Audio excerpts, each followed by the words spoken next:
Gracias, doctor. Muy bien, entonces ahora, después de la muy interesante parte introductoria que ha sido realizada por el doctor Pareja, vamos a enfocarnos en los aspectos microbiológicos de la asignatura. Luego van a conversar ustedes sobre los aspectos parasitológicos de la asignatura. Ahora, muy rápidamente, no va a ser siempre así, vamos a tener usualmente un poquito más de tiempo, más de minutos, van a estar en el piso. Con mucho gusto, con mucho gusto. Muy bien, entonces vamos a revisar, señores, los aspectos microbiológicos y el día de hoy en particular vamos a revisar las bases teóricas fundamentales que les va a ser de utilidad para trabajar en microbiología a lo largo de toda la asignatura. El día de hoy vamos a ver los principios básicos. ¿De qué? Cuando hablamos de microbiología, ¿de qué hablamos? Hablamos en primer lugar de bacterias, hablamos de qué más, hablamos de virus, ¿no es cierto? El doctor Pareja se ha explayado de manera sustanciosa en cuanto a los virus, pero eso no son todos los patógenos, tenemos más patógenos, ¿verdad? Tenemos a los hongos también. ¿Qué tipo de hongos son los que causan las enfermedades? ¿O cuáles no? También. Entonces de eso es lo que vamos a tratar el día de hoy. Empezando por las bacterias. Las bacterias que son organismos, señores,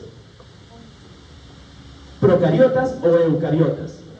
Procariotas, muy bien. ¿Por qué se llaman a las bacterias? ¿Por qué se les llama procariotas? ¿Qué les caracteriza? No tienen núcleo, muy bien, no tienen núcleo, doctor, excelente. Pero las bacterias, evidentemente, tienen un componente importante celular. En microbiología vamos a estudiar ese componente celular y molecular, pero cuando hablamos de microbiología médica, tenemos que hacer un nexo necesario, importante, fundamental, ¿con qué? Con la parte clínica, con el componente clínico. ¿Por qué creen ustedes que van a estudiar microbiología? Ustedes van a ser médicos, ¿no es cierto? ¿Qué es lo que quieren hacer como médicos? Curar, tratar a las enfermedades, curar a las personas. Esas personas están enfermas, ¿por qué? Porque se están desarrollando una enfermedad causada por microorganismos. Entonces aquí en esta asignatura es donde vamos a sentar las bases para los otros cursos que vienen muy importantes: infectología, farmacología. ¿Cómo podríamos saber qué medicamento administrar a un paciente si previamente no sabemos si es una bacteria gram negativa o gram positiva? O si es un virus envuelto o un virus desnudo, como lo vamos a analizar el día de hoy. Entonces el día de hoy y en este curso es que vamos a conocer a los agentes patógenos, a los agentes causantes de las enfermedades que van a sufrir los pacientes que los van a ir a buscar a ustedes. Porque el paciente va a ir a buscarlos a ustedes y les va a decir: doctor, doctora, ¿su nombre cuál es? Allison. Doctora Allison. Va a ir un paciente y le va a decir: doctora Allison, me siento con fiebre, tengo dolor de cabeza, he estado con cuadro de diarreas desde anoche, ¿no? Y me duele mucho el estómago. ¿Sí?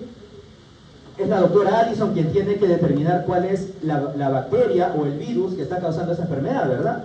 El paciente no le va a decir: ah, doctora, ¿sabe qué? Lo que pasa es que estoy infectado con Shigella. ¿Sí?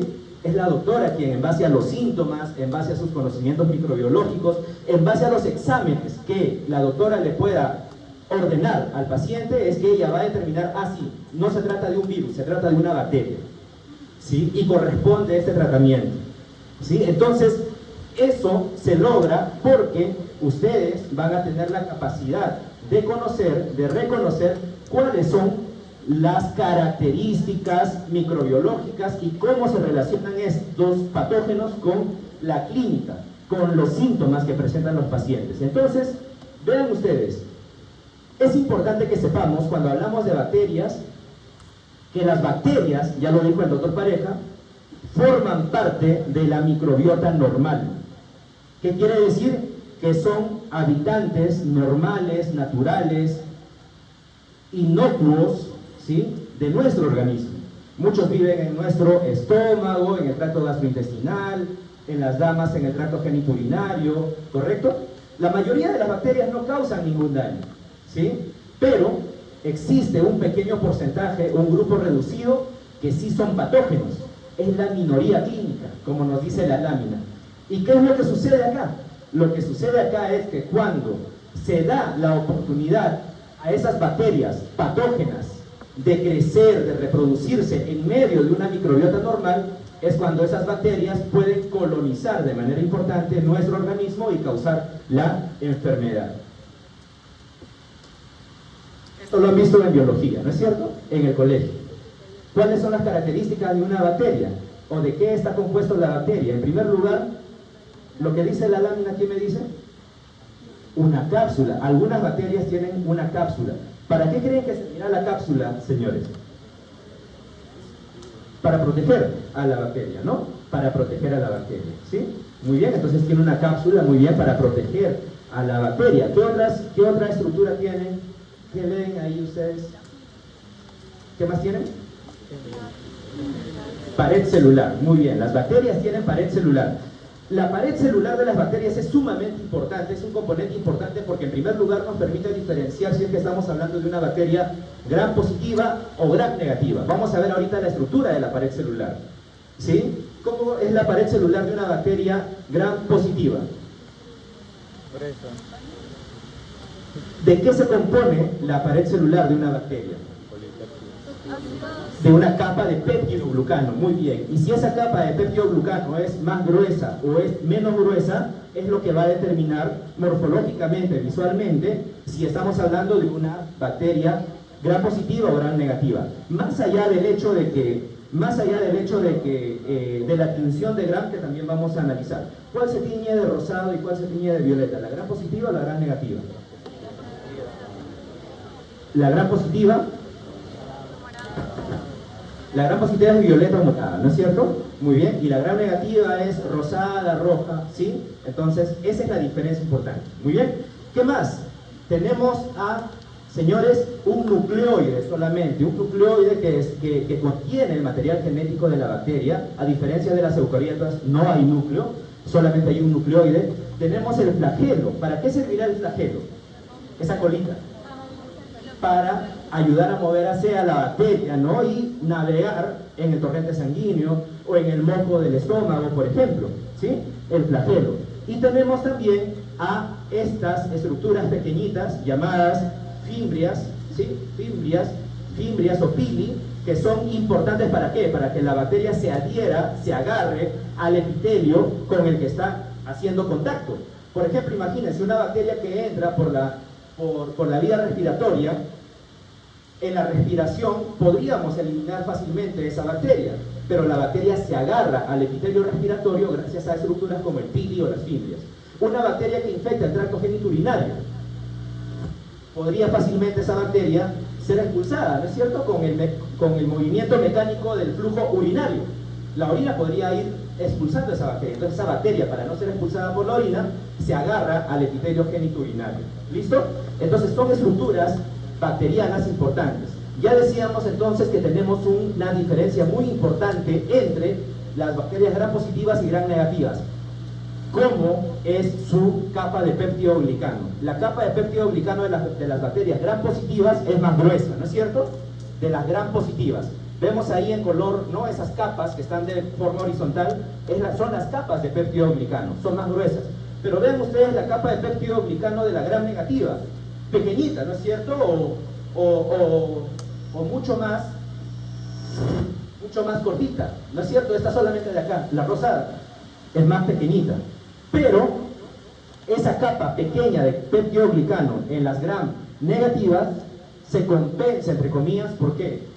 Se compensa por una capa externa, por una membrana externa, una membrana lipídica externa. Como ven, en la parte superior tienen una membrana lipídica externa, acá no tienen una membrana lipídica externa. Lo más externo que hay es la capa de peptidoglicano, ¿sí? Entonces, esa es una diferencia importante. Entonces, esta capa lipídica externa, existiendo externamente, tiene embebida en su estructura, ¿qué cosa? Tiene embebida unos componentes llamados lipopolisacáridos. Lipopolisacáridos que actúan como endotoxinas bacterianas. Muchas veces esos lipopolisacáridos, como están en la parte más externa de la bacteria, al interactuar con nuestras células, pueden causar inflamación. Son componentes inflamatorios de la bacteria. Son endotoxinas, además. ¿Por qué endotoxinas? ¿Por qué no exotoxinas? Porque hay endotoxinas y exotoxinas. Endotoxinas porque forman parte o están adentro de la bacteria. Exotoxinas sería si, por ejemplo, esta bacteria expulsara toxinas, como lo hacen algunas bacterias, que vamos a ver hoy día. ¿Listo? Otro punto importante a revisar en esta primera clase es que las bacterias pueden tener distintas formas. Podemos tener a los cocos, por ejemplo, los más conocidos, el estreptococo, el estafilococo. ¿Cuál es la diferencia entre un estreptococo y un estafilococo, señores? El estafilococo, ¿qué forma tiene? Son cocos, son redondos, ¿no es cierto? Pero ¿qué forma tienen además de eso? Un racimo de uvas, muy bien. Y los estreptococos, como vemos ahí, en cadenas. Un famoso estreptococo es el estreptococo pneumoniae, es el famoso neumococo. El neumococo es el estreptococo pneumoniae, ¿sí? El Staphylococcus aureus es un estafilococo, tiene forma de racimo. Luego tenemos a estas bacterias que tienen forma de barra simple, que se llaman bacilos. Muy bien. Por ejemplo, ya lo dijo el doctor Pareja, el bacilo de Koch, ¿no es cierto? Es un bacilo, es una barrita, la bacteria tiene esa forma. Además, tenemos a los espirilos o a las espiroquetas, que su nombre lo dice, tienen forma de espiral. Tienen forma de espiral. Uno famoso es el Treponema pallidum, la bacteria que causa la sífilis, que la vamos a estudiar también en esta asignatura, a Treponema pallidum. ¿Bien? ¿Abrimos esta puerta? ¿Se abre o no se abre? Como para que entre un poquito más de...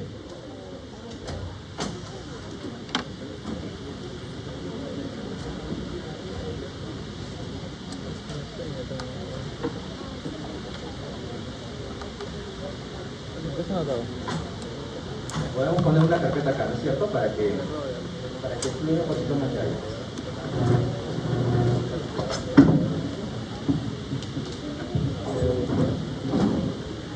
Ya, ahí por lo menos, muy bien. Entonces, continuamos. Algo muy importante, señores, es esto de acá. ¿Ven ustedes? El sistema binomial. Cuando nosotros decimos Streptococcus pneumoniae, hay dos palabritas, ¿no es cierto? ¿Cuál es el género y cuál es la especie? Género sería Streptococcus, ¿sí? Pneumoniae sería la especie. Siempre se nombra primero al género y luego a la especie. ¿Qué quiere decir esto? Ustedes han visto la clasificación en la que tenemos orden, familia, grupo, género, especie, ¿sí? ¿Qué es mayor, género o especie? Un género tiene muchas especies, ¿verdad? Entonces, por ejemplo, podemos tener Streptococcus pneumoniae, tenemos Streptococcus calatheae, tenemos Streptococcus pyogenes. Entonces, un género tiene varias especies. Entonces, siempre vamos a ver primero al género y luego a la especie. ¿Listo? Muy bien. Señores, estas bacterias tienen la capacidad de causar enfermedad. Enfermedad que, en primer lugar, se refleja desde el punto de vista del hecho de que en nuestro organismo, de manera normal, podemos tener una flora normal, una flora comensal, en donde no va a haber daño a la persona. Pero tenemos también a los patógenos oportunistas. ¿Quiénes son los patógenos oportunistas?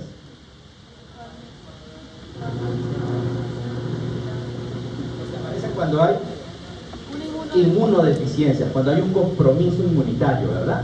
Entonces, por ejemplo, una persona en terapia oncológica, o un paciente inmunosuprimido, o un paciente con SIDA, son personas inmunodeprimidas, inmunodeficientes, inmunosuprimidas. Entonces ahí tenemos a patógenos que pueden causar daño en esos casos. Luego tenemos a los patógenos primarios. Esos sí son los que pueden afectar a una persona que está completamente sana inmunológicamente, o sea, inmunocompetente, o a una persona que está inmunocomprometida. Muy bien, entonces tenemos un espectro de escenarios en donde algunos patógenos pueden atacar en algunos casos y otros patógenos pueden atacarnos en otros casos. Para ello, las bacterias utilizan algo que se conoce como factores de virulencia. Tomar nota, factores de virulencia. ¿Qué es un factor de virulencia? Un factor de virulencia son aquellos mecanismos que la bacteria o que el patógeno utiliza para poder causar enfermedad. ¿Qué mecanismos puede utilizar? Puede utilizar, por ejemplo, mecanismos propios de su estructura. Su estructura, por ejemplo, ahí tenemos la adherencia, los factores de adherencia o las adhesinas que le sirven, como decíamos, para agarrarse, ¿no es cierto?, del epitelio que vayan a infectar. Tenemos también componentes que la bacteria puede producir, entregar a los hospederos, como las toxinas. También serían factores de virulencia porque forman parte de los mecanismos que les ayudan a causar enfermedad. Perdón.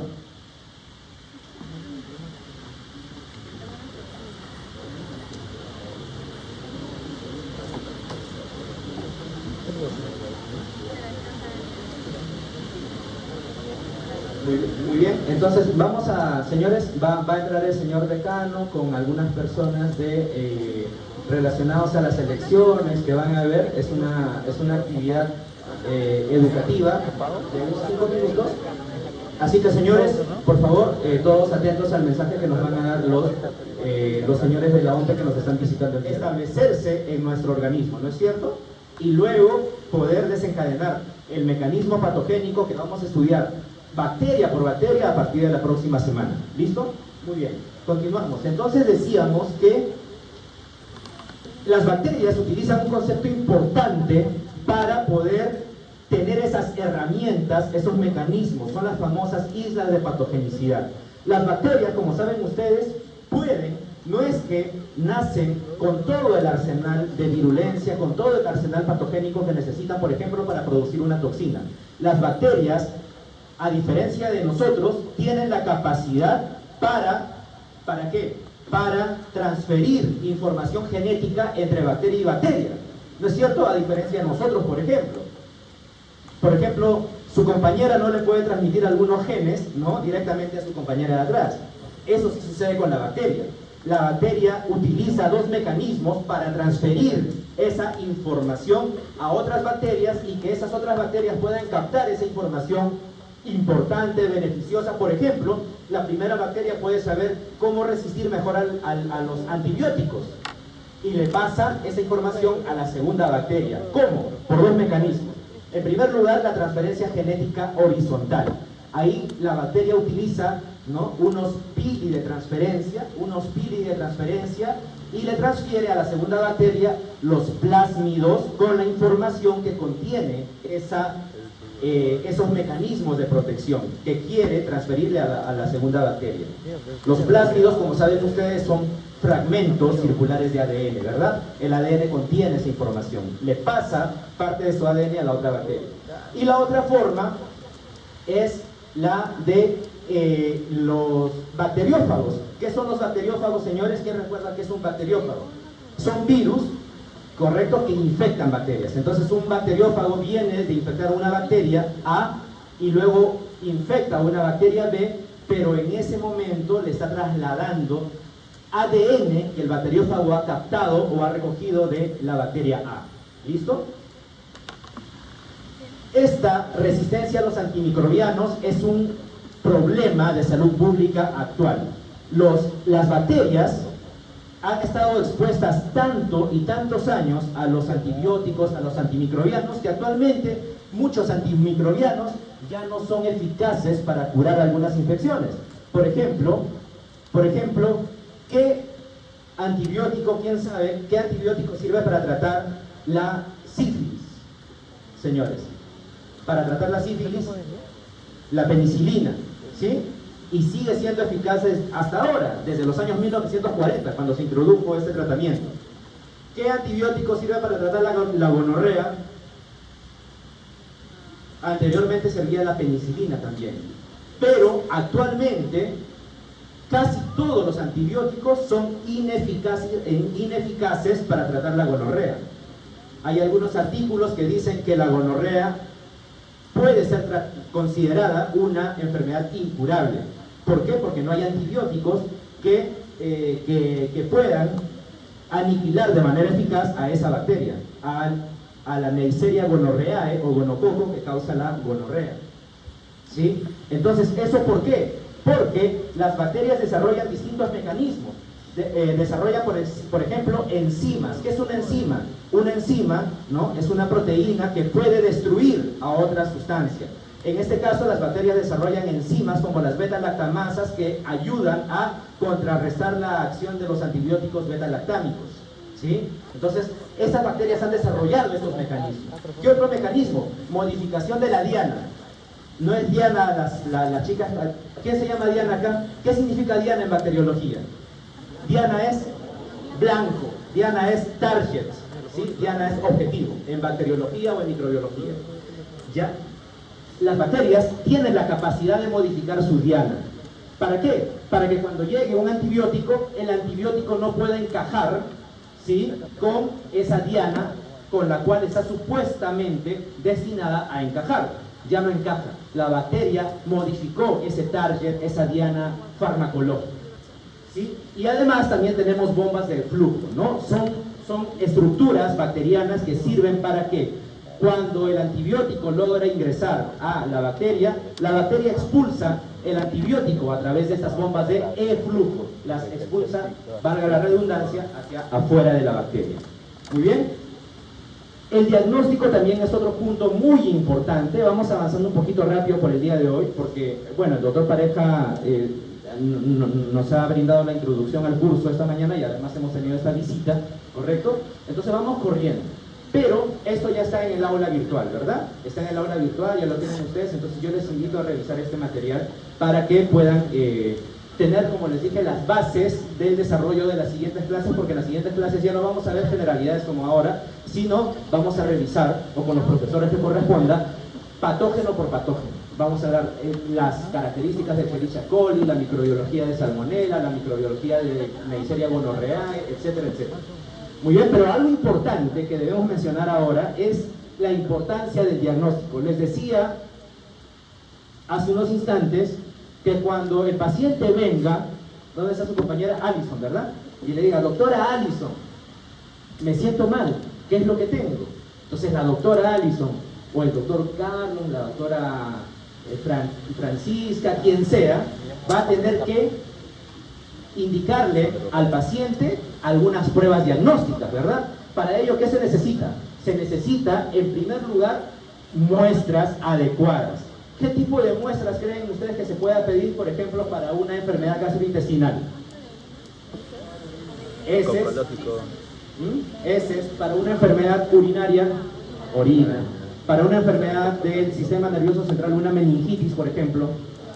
Muy bien, doctor. Líquido cefalorraquídeo. Entonces, esas muestras son específicas de, generalmente, el lugar que está siendo atacado por esa bacteria. ¿Sí? Muy bien. Entonces, continuamos. Para ello, existen distintos métodos diagnósticos. Tenemos, por ejemplo, los clásicos métodos en donde se utiliza el microscopio. Por ejemplo, en el microscopio, después de la tinción de Gram, se puede determinar si es que una bacteria es Gram positiva o es Gram negativa. ¿De qué color eran las Gram positivas? Positivas, sí. Morado. ¿Sí? Muy bien, morado. ¿Y las Gram negativas? Rosado, muy bien. Entonces, una forma rápida, entre comillas, de poder determinar por lo menos si es una Gram negativa o una Gram positiva. Eso sirve para orientar el diagnóstico. ¿Por qué? Porque si bien es cierto, con la tinción de Gram no van a saber ustedes, se trata de Neisseria gonorrhoeae o se trata de Shigella dysenteriae, ¿no?, con nombre y apellido. Por lo menos pueden saber ustedes si es que estamos hablando de una bacteria Gram positiva o Gram negativa. ¿Eso será importante, sí o no? Sí. ¿Por qué? Porque hay fármacos que son específicos para Gram positivos, hay específicos que son para Gram negativos, ¿sí? Pero luego pueden realizar ustedes también las pruebas en los medios de cultivo, en agar McConkey, en agar chocolate, en agar sangre, etcétera, etcétera, para ver ahí sí el crecimiento de la bacteria. Esto lo van a ver ustedes en laboratorio. En estas placas Petri colocan ustedes medios de cultivo, medios enriquecidos. ¿Para qué? Para que cuando ustedes colocan una muestrita de esa bacteria, la muestrita se alimenta de ese medio de cultivo y empieza a crecer. Entonces, de esa manera pueden determinar ustedes, ¿no?, si es que se trata de una bacteria u otra bacteria.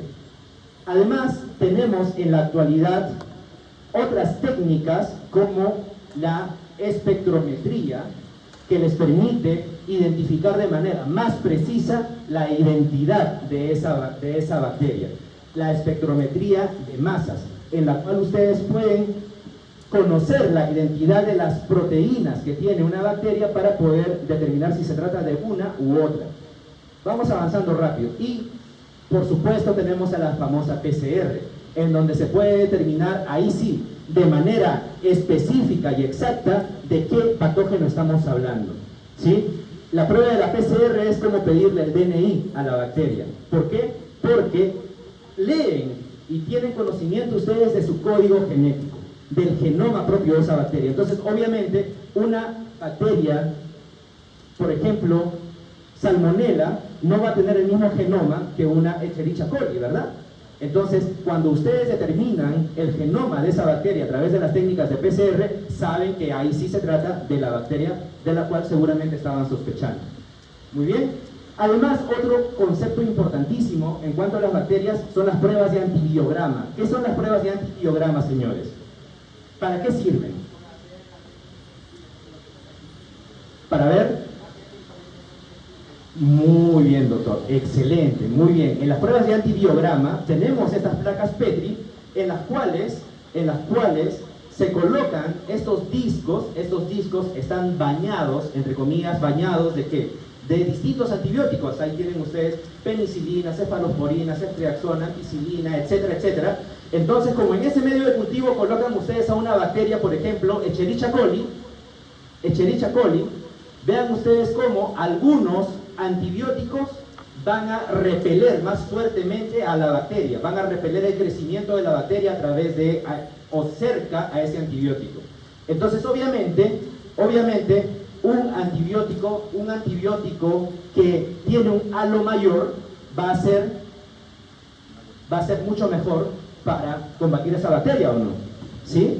Entonces, no es solamente que cuando un médico diagnostica Escherichia coli, receta el primer antibiótico de la lista de antibióticos eficaces contra Escherichia coli, porque Escherichia coli, justo el que está infectando a esa persona, esa cepa puede ser resistente a un antibiótico, pero la Escherichia coli que está infectando a otra persona puede ser resistente no a ese antibiótico sino a otro, y más bien a ese, el que sí infecta a la otra persona, puede ser susceptible. Entonces esta diferencia es sumamente importante porque nos permite saber qué antibiótico va a ser el adecuado para una u otra persona, ¿sí? Y eso es parte de la medicina orientada a la persona, no a la bacteria, ¿sí?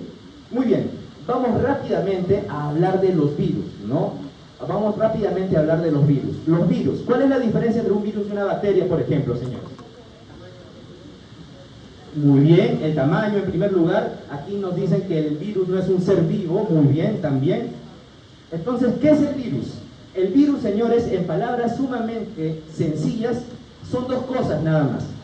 Genoma, que puede ser ADN o ARN, y obviamente ese genoma no puede andar libre por la vida, ¿no es cierto? Si no se destruiría. Además del genoma tenemos una envoltura, una protección que toma un nombre que se conoce como cápside.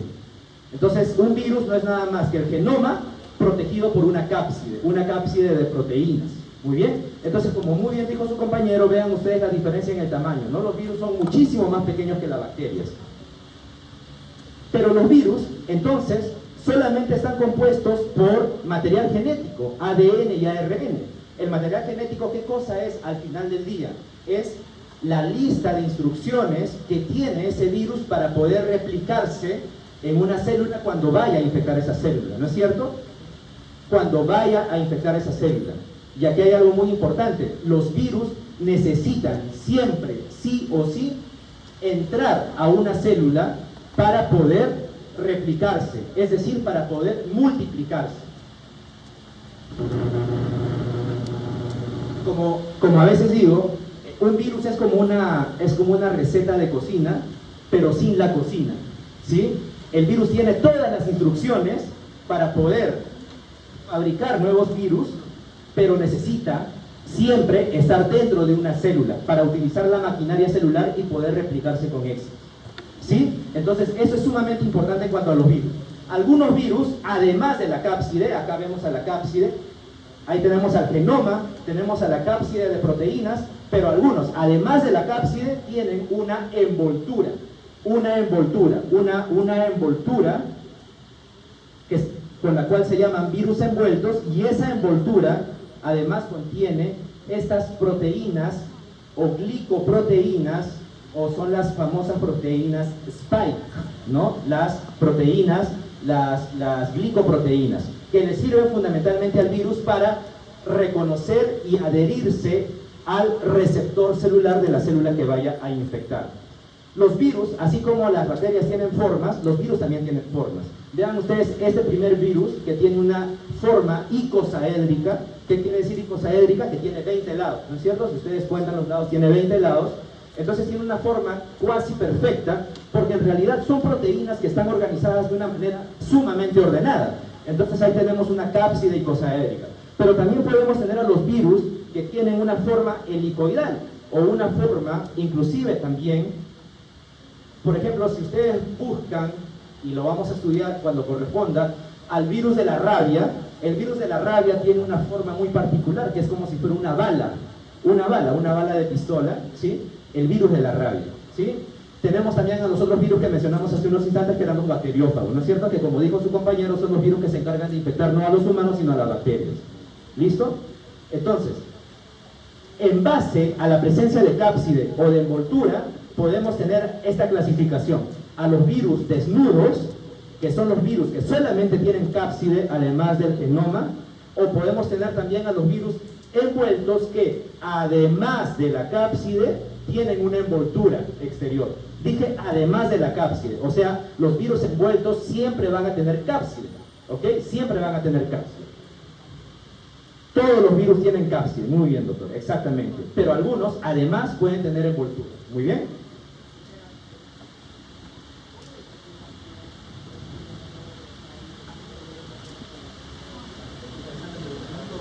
¿Por qué el virus desnudo, como decía el PPT, tiene mayor resistencia al exterior que el que tiene otra capa, el envuelto? Muy bien, muchísimas gracias. ¿Cuál es su nombre? ¿El doctor? El doctor Miguel nos dice una pregunta sumamente importante, ¿no?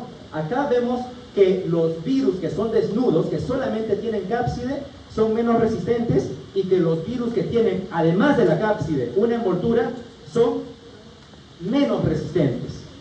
Los de cápside son más resistentes y los que tienen una envoltura son menos resistentes. ¿Eso no es contradictorio o será que la lámina está mal? La lámina está bien. ¿Por qué los virus que solamente tienen cápside, que entre comillas tienen menos protección, son más resistentes? Porque la cápside está hecha de proteínas que son más estables por ejemplo, ante los ácidos gástricos. Por ejemplo, tenemos a virus desnudos como el rotavirus, que causan infecciones gastrointestinales. Entonces tienen que pasar sí o sí por el medio gástrico, ¿correcto? Y resisten los ácidos gástricos. Pero los virus que tienen una envoltura exterior, ¿por qué creen ustedes que no resistirían un medio gástrico? Porque su envoltura, precisamente porque su envoltura es mucho más susceptible a la destrucción por ácidos gástricos. Esa envoltura que está fundamentalmente compuesta por lípidos, son muy susceptibles a los ácidos. Por eso es que, por ejemplo, un virus envuelto como el virus herpes, los virus herpes son virus envueltos.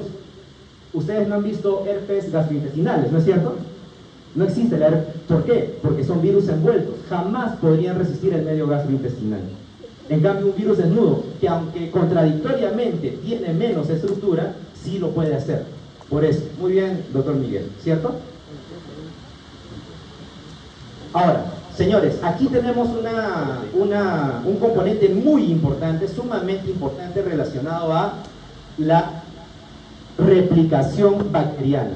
Nosotros podemos tener en los virus que vamos a estudiar en este semestre, virus que son, dijimos que tienen genoma, ¿qué? Genoma que puede ser ARN o ADN, ¿no es cierto? Entonces aquí ocurre algo sumamente importante. Estos genomas contienen, ¿qué cosa? Información genética, ¿verdad? esa información genética, ¿qué es lo que tiene que ocurrir con esta información genética del virus para que pueda persistir el virus? ¿Cómo persiste el virus? Multiplicándose, replicándose, ¿verdad? Entonces ese virus, con esa información genética, puede producir nuevos virus. ¿Y para producir qué necesita? Producir, por ejemplo, nuevas proteínas de cápside, ¿verdad? Para eso necesita producir, por ejemplo, más glicoproteínas spike. ¿Y cómo produce eso? Eso lo produce gracias a la información que está contenida en el genoma, ADN o ARN.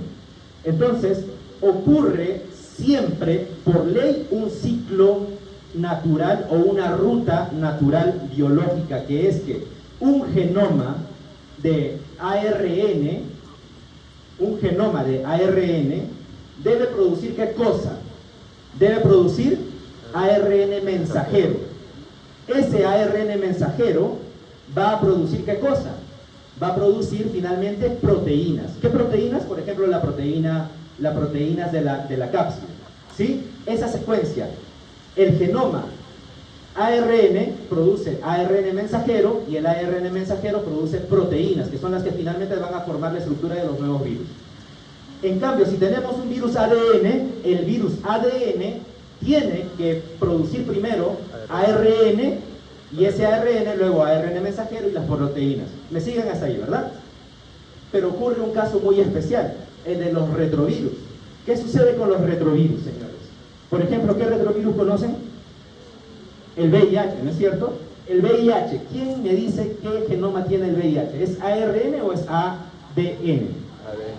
ARN, pero el VIH tiene una enzima muy especial y muy importante que se llama retrotranscriptasa o transcriptasa inversa, que permite que cuando el virus ingresa a la célula para poder replicarse, ¿qué me dijeron qué dijimos que el ARN tiene que producir? ARN mensajero, ¿no es cierto? Y luego proteínas.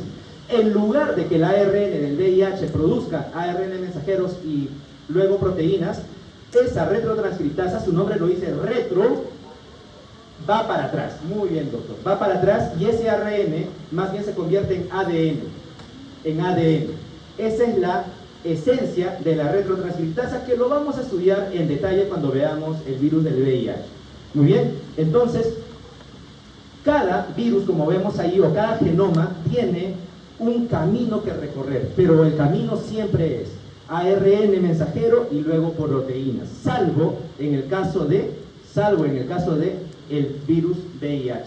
Muy bien, señores, un virus cuando ingresa a una célula, porque dijimos que tiene que ingresar sí o sí, va a, en primer lugar, ser reconocida por un receptor de nuestras células. Ese receptor interactúa con esa glicoproteína. Ven ustedes ahí la glicoproteína, ¿verdad? Entonces el virus va a tener que ingresar a nuestra célula. Por ejemplo, este virus tiene envoltura y tiene cápside. Al ingresar, la envoltura se deshace por la acción de esta vacuola que engloba a ese virus que acaba de ingresar. Entonces, ¿qué nos queda? Nos queda la cápside. Pero esa cápside que tiene adentro tiene el genoma, ¿verdad? Para que el virus se multiplique, se replique, esa cápside libera el genoma, que puede ser ADN o ARN. Entonces ese virus va a llevar a cabo la replicación de ese genoma, la multiplicación de ese genoma. Si ese genoma es ADN, ¿quién me dice en dónde se replica el ADN? ¿En el citoplasma o en el núcleo? Los genomas ADN, o los virus ADN se replican en el núcleo de la célula. Y los genomas que son ARN, o los virus con genoma ARN, ¿en dónde? En el citoplasma. Muy bien. Estamos viendo todo de manera muy general todavía. Esto lo vamos a estudiar en detalle cuando hablemos de los virus, de cada uno de ellos de manera específica. Entonces, cuando decimos que se replica, ¿qué quiere decir que se replica? Quiere decir que ese genoma se va a convertir en muchos genomas hijos, ¿no? Si es ARN, muchos genomas hijos ARN, o si es un genoma ADN, en muchos genomas hijos ADN. Pero además, no solamente es nuevos genomas que se va a formar, sino nuevas proteínas cápsides. Entonces vamos a tener genomas hijos y, si ustedes quieren, cápsides hijas.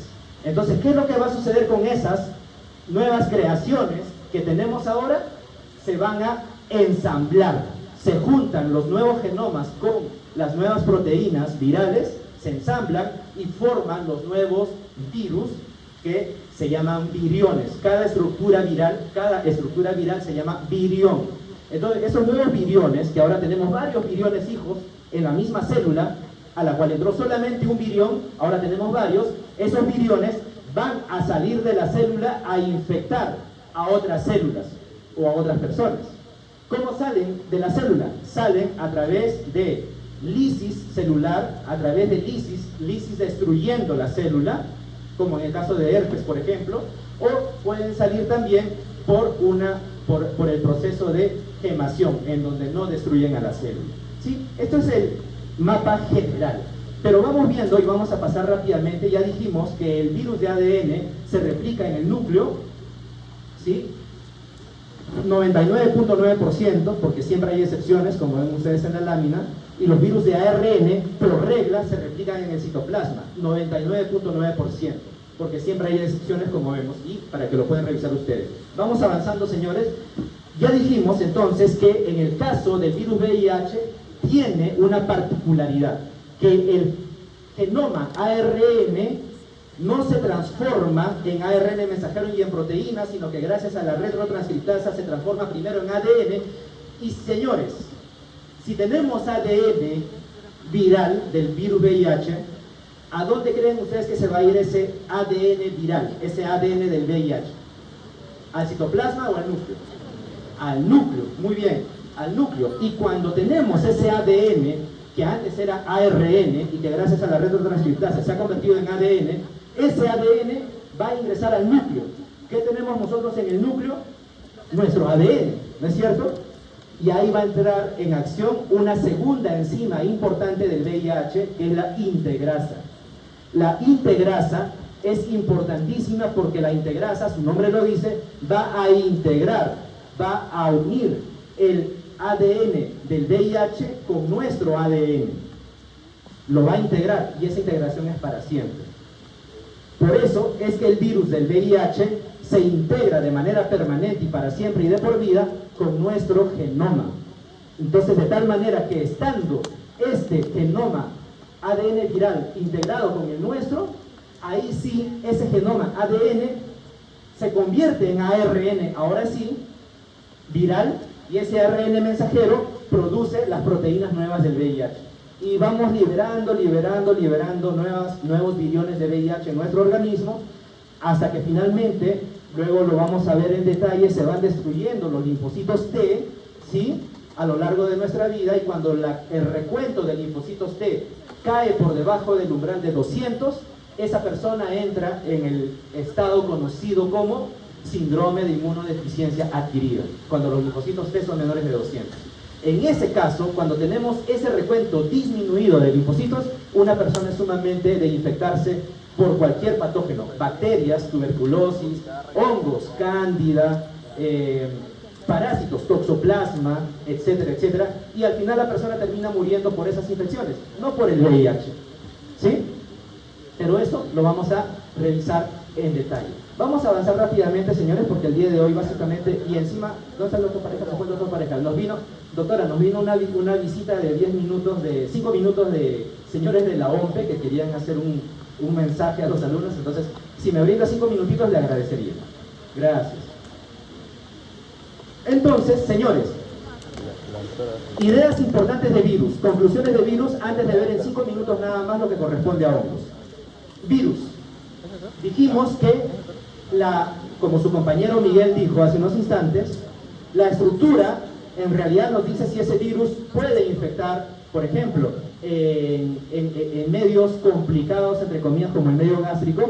Por ejemplo, los virus desnudos infectan medio gástrico, ¿no es cierto? Pueden resistir. En cambio, los virus envueltos no. Primera idea. Segunda idea, la clasificación puede guiar el tratamiento.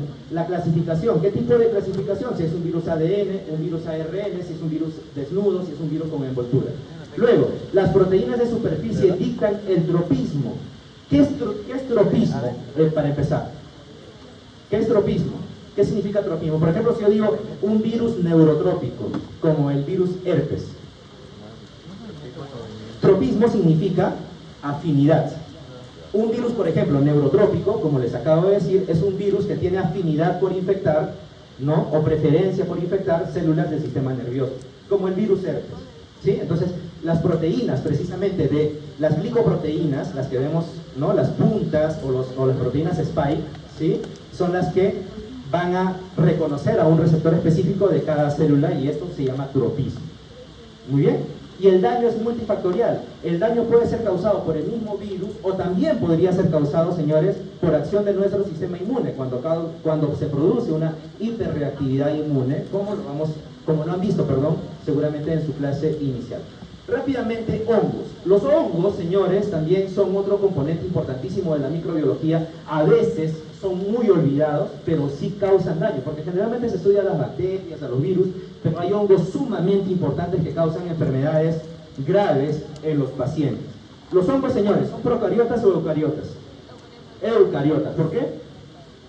Porque tienen núcleo, ¿no es cierto? Entonces aquí vemos las diferencias entre una bacteria, que ya vimos al inicio, y un hongo.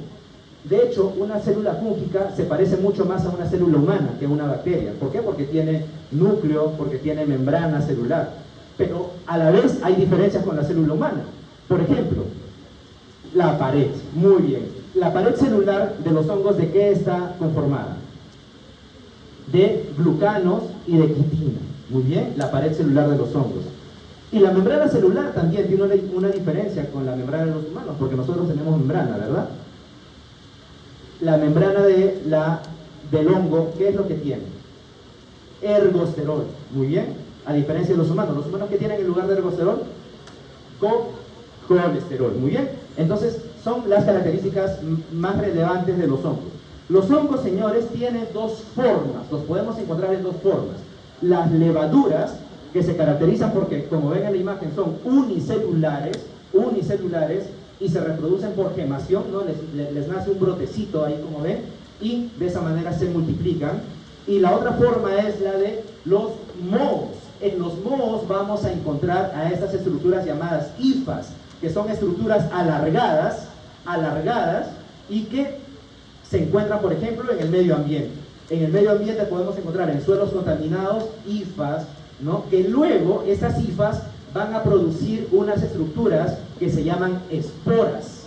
Entonces las hifas no se reproducen por gemación como las levaduras, sino que las hifas se reproducen por esporas, que son también estructuras más pequeñitas que van liberándose de las hifas y que en el medio ambiente, por ejemplo, esto que parece un tallo, ¿no? Un tallo, ¿no? Que son ramitas, liberan esporas, esas esporas luego caen en el suelo y esas esporas pueden crecer nuevamente a hifas. O esas esporas también podrían ser, señores, inhaladas por las personas y de esa manera nos contagiamos con algún hongo, como por ejemplo con aquellos hongos respiratorios como los vamos a estudiar luego. Vamos terminando. Un concepto importante es el del dimorfismo térmico. Hay hongos que pueden existir en forma de levadura y en forma de hifas o en forma de mohos. En el medio ambiente pueden existir en forma de mohos, como hifas, ¿no? En los suelos contaminados, como vemos ahí, pero esas hifas, como les decía, van liberando estas levaduras, ¿no? Estas levaduras, y cuando alguien pasa por un suelo contaminado, por algún lugar contaminado con esas hifas, esas levaduras, ¿no? Como no pesan, están en el medio ambiente, respiramos esas levaduras y esas levaduras pueden entrar a nuestro organismo, a los alvéolos pulmonares, y ahí con la temperatura corporal de 37 grados, pueden más bien pasar a la otra forma, que es la de los mohos o hifas. ¿Sí? Entonces, señores, acá vemos algo importante. Es algo importante que todos nosotros seguramente en algún momento hemos aspirado, hemos inhalado esas levaduras. Hemos inhalado esas levaduras o esas esporas a través provenientes de hifas que están contaminando los suelos. Pero no todos nos hemos enfermado, ¿verdad? No todos nos hemos enfermado. ¿Eso qué quiere decir? Que muchos de los hongos afectan de manera importante a aquellas personas inmunocomprometidas. Ahí está la diferencia. Entonces, porque todos nosotros podemos estar a merced de contaminarnos con hongos, pero si somos inmunocompetentes, por ejemplo, vamos a tener células del sistema inmune que van a contrarrestar la invasión de esos hongos en nuestros alvéolos, por ejemplo. Señores, hay algunos hongos que en realidad, entre comillas, no nacieron para infectar a las personas. Los hongos en realidad son parte de la naturaleza, y siendo parte de la naturaleza, estando expuestos al calor, estando expuestos a la humedad, estando expuestos a otros organismos como las amebas, por ejemplo, los hongos desarrollaron estructuras importantes de protección como la cápsula. Hay hongos que tienen cápsulas para protegerse, por ejemplo, de las amebas, de los depredadores naturales. Pero esos hongos, cuando infectan al ser humano, esos mecanismos de protección como su cápsula, por ejemplo en el caso del Cryptococcus, esa cápsula les va a formar, cuando están dentro de nosotros, les va a servir, ¿para qué? Para protegerse de las amebas, ya no, ¿no es cierto? Para protegerse de los macrófagos. ¿Sí? Entonces, los hongos tienen mecanismos de protección sumamente relevantes. Señores, vamos a pasar rápidamente esto porque quiero solamente terminar con esta lámina. Los hongos pueden causar infecciones a distintos niveles. A nivel superficial, ¿no? Como las infecciones de la piel. ¿Qué hongos de la piel conocen, por ejemplo? Por ejemplo, o en las uñas, ¿verdad? Son infecciones sumamente superficiales. O subcutáneas, que ya no atacan solamente a la superficie, sino que van un poco más profundamente. Ahí tenemos, por ejemplo, a la esporotricosis, ¿no? Un hongo que se llama Sporotrix schenki, ¿sí? Y que causa infecciones subcutáneas. Luego tenemos a los hongos sistémicos, ¿no? Que ingresan al pulmón y que pueden diseminarse a través del torrente sanguíneo a distintas partes del organismo. Y finalmente tenemos las infecciones por hongos, las infecciones oportunistas, ¿no? Que se producen fundamentalmente en casos de inmunosupresión de las personas. Tenemos acá lo primero que dijimos, ¿no? Las infecciones superficiales. Ahí tenemos Malassezia furfur, por ejemplo, es un hongo que causa infecciones superficiales. Lo vamos a estudiar cada uno de estos en detalles en las siguientes semanas. Luego tenemos a Sporotrix schenki, que causa infecciones subcutáneas. ¿Saben cómo se infecta una persona con Sporotrix?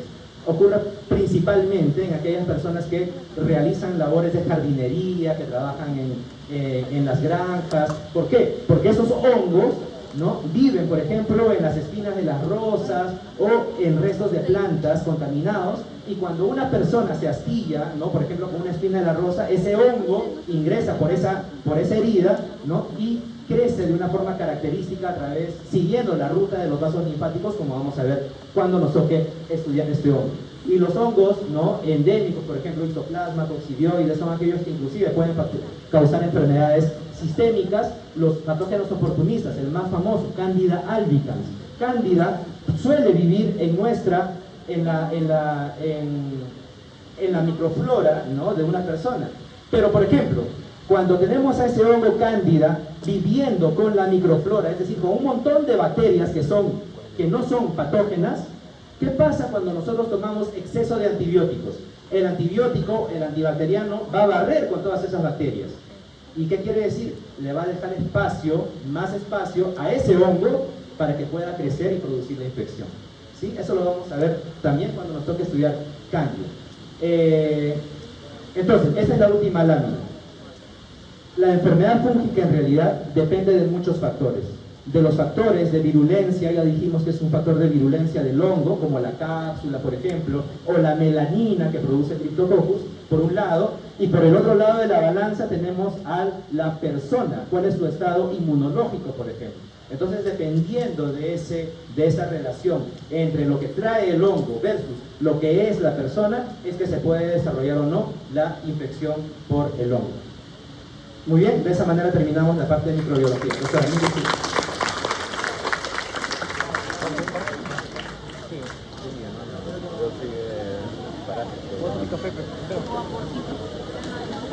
Hay café, weón.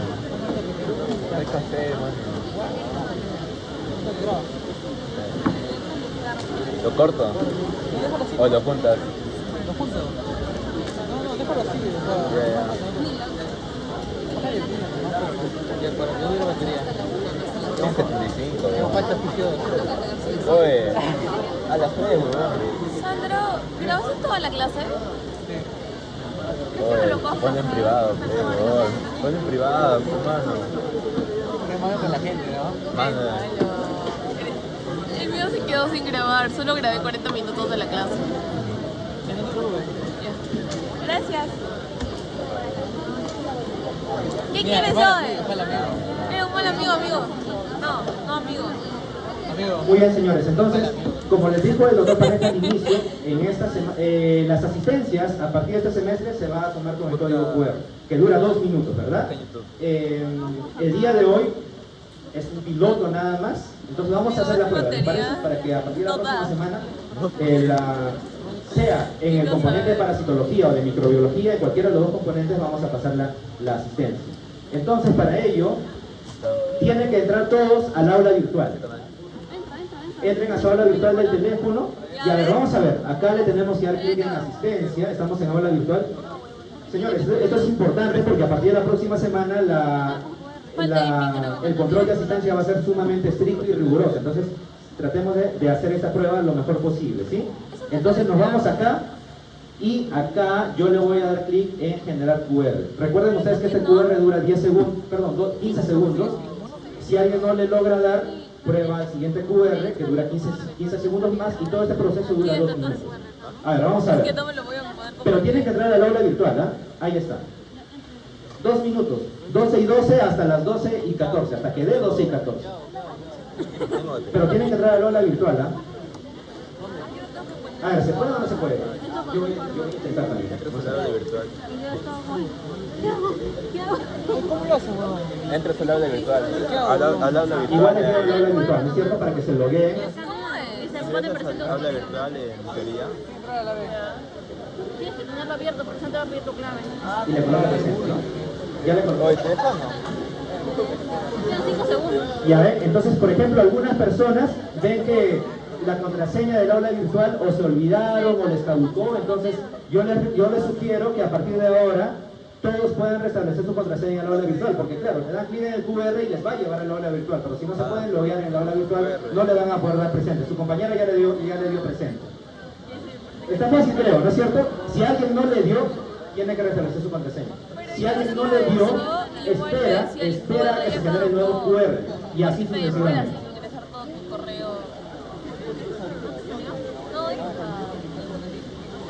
Oye, ¿cuál Ya es tu ven, contraseña? va a cambiar en 5 segundos, 4, 3, 2, 1.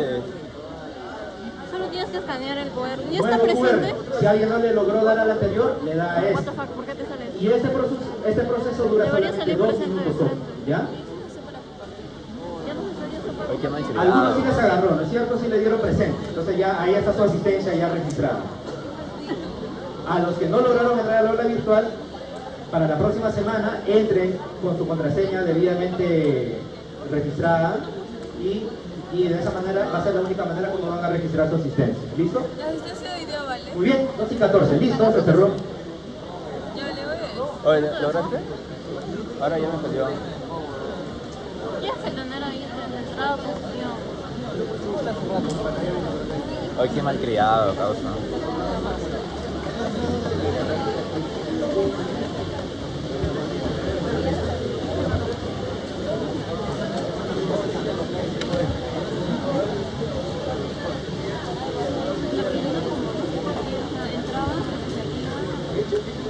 La contraseña y tienes que volver a entrar.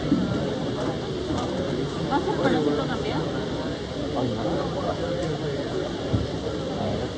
¿De verdad? No quiero mitad.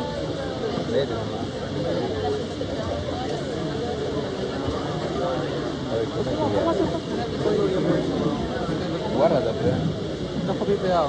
No, digo, Hola jovencitos, buenas tardes. Bueno, como se darán cuenta, estas son clases algo maratónicas, pero vamos a tratar de hacerlo lo más ameno posible, ¿no? Entonces ya hemos estado hablando de las bacterias, ¿correcto? ¿Qué más? De los virus y de los hongos. ¿Cómo diferenciamos bacterias, virus de hongos? ¿No? Unos son procariotas y otros son eucariotas.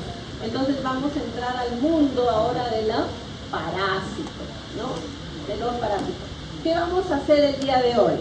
ahí brevemente. Todo esto ya lo tienen en su aula de cálculo. ¿Lo están bajando? ¿Sí? ¿Lo tienen? Está en la nube, perfecto. Entonces todos esos aspectos vamos a ver cómo lo vamos a aprender el día de hoy. Estas son generalidades, ¿no? Entonces vamos a hablar, ahí les presento algunos de los parásitos que vamos a ver, ¿no? El primero que está ahí, ¿no? Es un frotis sanguíneo, si se dan cuenta, ¿no? El primero, si lo puede señalar, profesora, ¿no? Ahí está la presentación del curso. Parasitología ofrece un conocimiento profundo de los parásitos, que son organismos eucariotas, ¿no? Vamos a hablar de sus características, de sus ciclos biológicos, ¿no? Nosotros como primero somos bebés, niños, adolescentes, adultos, viejitos, pues también los parásitos van a tener su ciclo biológico y lo vamos a aprender. Unos van a ser endoparásitos, van a estar en alguna parte de nuestro organismo, pueden estar en el cerebro, pueden estar en el intestino, pueden estar en el corazón. ¿Cuántos de ustedes van a ser cardiólogos? ¿No? Van a tener que operar a una persona por una cardiomiopatía. Y es porque tienen un parásito ahí. Y es el que lo está enseñando la profesora ahorita, que es el famoso Trypanosoma cruzi, que puede también ser transmitido congénitamente de madre a bebé. Una mujer que tenga el parásito, se embaraza, puede transmitirlo a su bebé. Vamos a aprender también, este es un protozoario, por ejemplo. ¿Qué es un protozoario? A ver, avancemos porque no nos va a dar el tiempo. Un protozoario es un parásito que es unicelular. El que está a la derecha, ese es ya no es un protozoario, ese es un pluricelular, es un helminto, ese es un Enterobius vermicularis. ¿Alguien ha escuchado sobre el oxiuro? Oxiuro, ese es su nombre de batalla. ¿Nadie ha escuchado? Hay niñitos que saben que se rascan el anito y cuando están en la clase se sientan y saben que se mueven. ¿Por qué? Porque ese parásito sale en la noche. Le gusta salir de parranda por la noche. Ese se llama el famoso oxiuro, pero su nombre científico es Enterobius vermicularis. Ustedes van a ver cómo se diagnostica este parásito que es muy común en los niños. El método se llama de la Sintes Bosch o Graham. Lo van a ver la próxima semana en su práctica. Luego vamos a ver ahí, en la parte de abajo, a un piojo. ¿Alguien puede decir que no ha tenido piojos en su vida? Tal vez en el colegio mi amiguita, mi amiguito me contagió. Ese es el que está en la piel, está afuera, se llama un ectoparásito. Vamos a conocer también a las enfermedades parasitarias producidas por insectos, que son los famosos vectores, que pueden ser vectores biológicos o vectores mecánicos. Una enfermedad que es transmitida por insectos a nivel de virus, ¿cuál es? El dengue. Han visto que cuando hay todo un poco de dengue se van todos los de MINSA, de TMS a fumigar para quitar al vector, que debe ser el insecto. Las enfermedades que son transmitidas por vectores se llaman enfermedades metacélicas. Ya miren, ya estamos aprendiendo varias cositas. Pasemos, por favor. A ver, tenemos que avanzar. Bueno, ahí está un poco de teoría, ¿no? ¿Qué es la parasitosis? ¿Qué son los parásitos, no? Por si acaso las bacterias, los virus, los hongos y los parásitos y estos organismos que vamos a estudiar, todos en realidad son parásitos. ¿Por qué? Porque necesitan de un ser vivo, de un hospedero para cumplir su ciclo biológico. Simplemente que se le dice a estos parásitos porque ya están dentro del grupo de los animales, digamos, ¿no? De los eucariotas. Ese cuadrito que ustedes ven ahí, ¿no? Esa es la clasificación. Unos son protozoarios, los unicelulares, y los otros son los pluricelulares. Pero los pluricelulares se van a diferenciar ¿en qué? Ahí vemos, ¿no? En lo que son helmintos y lo que son artrópodos. En los helmintos ustedes van a conocer a los gusanos cilíndricos o a los gusanos planos. Ahí está. ¿Han escuchado hablar sobre la temia, la solitaria? Ese es un helminto, pero está dentro del grupo de los platelmintos. ¿Han escuchado hablar sobre ascaris? Ascaris lumbricoides. Ese es un helminto, pero está dentro del grupo de los nemátodos.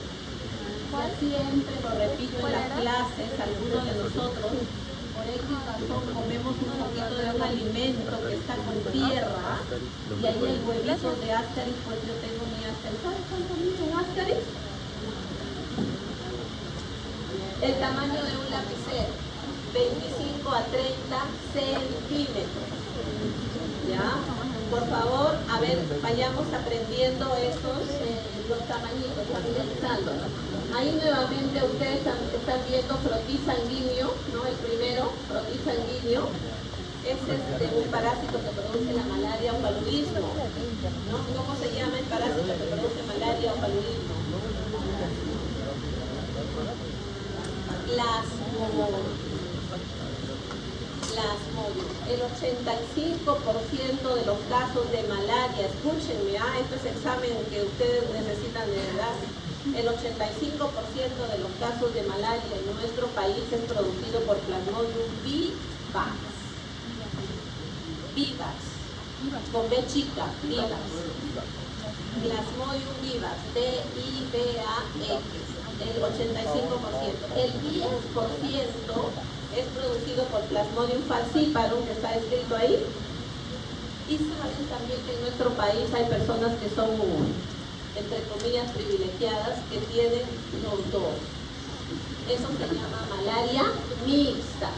O sea, usted, joven, va a tener un paciente que va a ir a su consultorio con fiebre, escalofríos, y le va a decir, doctor, hace una semana estuve en Iquitos. Me fui con mis amigos a una cuerda, tuve un matrimonio, y cuando regresé, doctor, yo dije, me da fiebre en las noches, tengo un escalofrío. Usted de inmediato le va a decir, hágase una gota gruesa. ¿Qué quiere decir gota gruesa? Sacarse un poquito de sangre y extenderlo en una lámina. Eso van a ver ustedes en la práctica del módulo 1 en la próxima semana. Y usted lo va a colorear y va a ver esas estructuras que ven ahí como anillitos.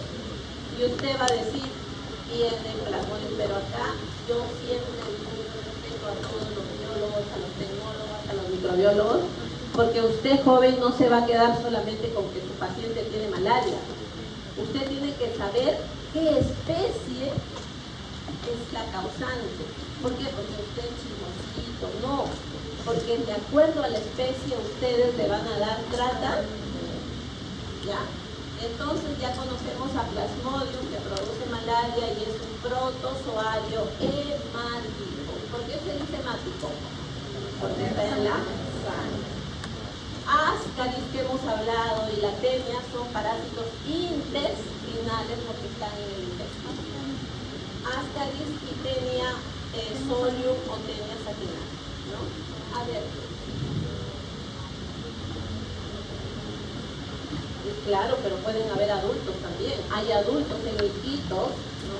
Lamentablemente esa es una zona calurosa que la gente muchas veces no tiene inodoros, que tengan a campo abierto, y hay muchos niños que están infectados y les tienen gusanos en las heces que dejan sus huevos, se secan estos huevos y vienen un poquito ahí a jugar, se llevan los huevos a la boca. Entonces el ciclo es un ciclo.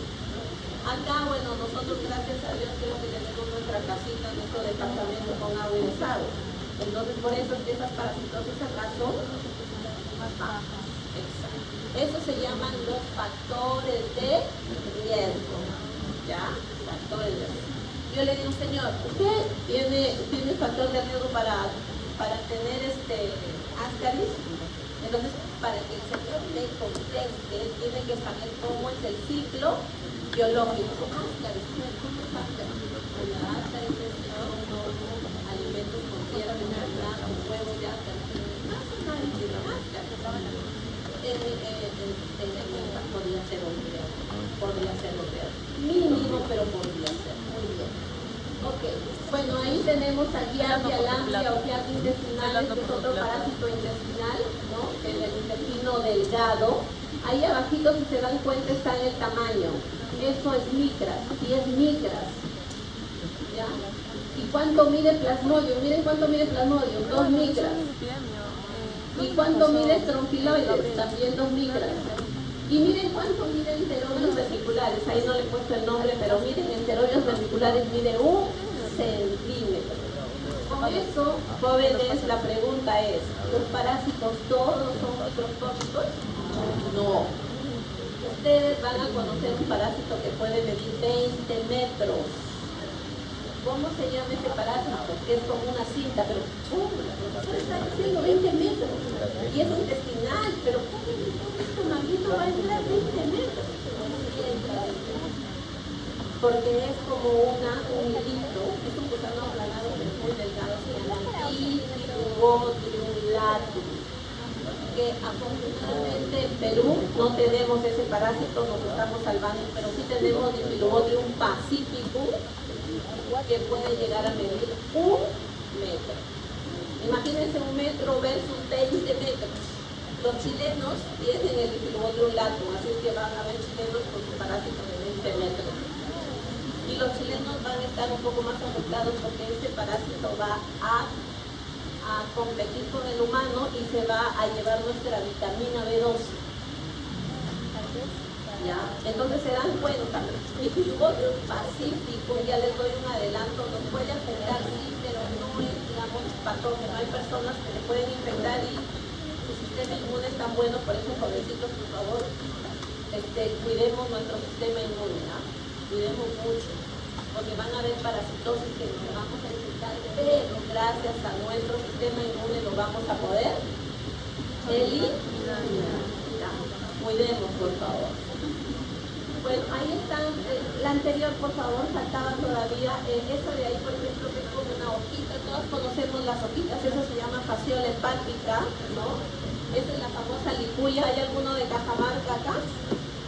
En Cajamarca hay vacas porque hay parásitos que pueden estar en el humano y en los animales, ¿no? Ojo, los parásitos que pueden afectar a humanos y animales son los que producen lo que se llaman las enfermedades zoonóticas. Acuérdense, la fasciolasis, que es producida por ese parásito en forma de hojita, miren que mide 3 centímetros, puede afectar al humano pero también al ganado. Algunos de ustedes tienen su papá, su mamá, que sean ganaderos, que tengan 100.000 cabezas de ganado. Este es un problema muy fuerte en Cajamarca, en el Cusco, en Puno. Una vaca, ¿cuánto cuesta una vaca? ¿Saben? Un toro. Depende de la raza, muy bien, pero oscila más o menos de 4.000 soles, serán 10.000 soles. Pues si este parásito afecta a esa vaquita, ustedes están perdiendo 10.000 soles. Ah, sí, y miren lo otro que dice ahí, 5 metros, esa es la tenia sole. Y la tenia saginata puede medir hasta 7, 8 metros. ¿Qué he comido para tener una tenia solio? ¿Qué he comido para tener una tenia saginata? No me he bañado de repente, no. Es por carne. A ver, pasamos. A ver, bueno, acá les presento a todos los artrópodos, bueno, algunos, al piojo. A ver, ¿quién le gusta ir al gimnasio? Al sauna. Puede infectarse con Pityrius pubis, ahí está la profesora señalando. Pityrius pubis, también conocido como ladilla. ¿Han escuchado ustedes? A veces le dicen, oh, ese chico te tiene como ladilla, está contigo como una ladilla. ¿Por qué? Porque ese chico no me deja, está conmigo pegado a mí, me sigue para allá, para acá, me llama cada rato. Entonces eres una ladilla. ¿Por qué? Porque está pegado a mí. Pityrius pubis está pegado al vello pubis. Y eso se puede adquirir en los saunas, en los baños. ¿Ya? Ahí tenemos Sarcoptes escabier. Hubo un estudiante que me dijo, doctora, yo me contagié yo tuve sarna, me dijo, yo tuve Sarcoptes que produce la sarna. Y digo, pero ¿cómo? Tú vives acá, ¿no?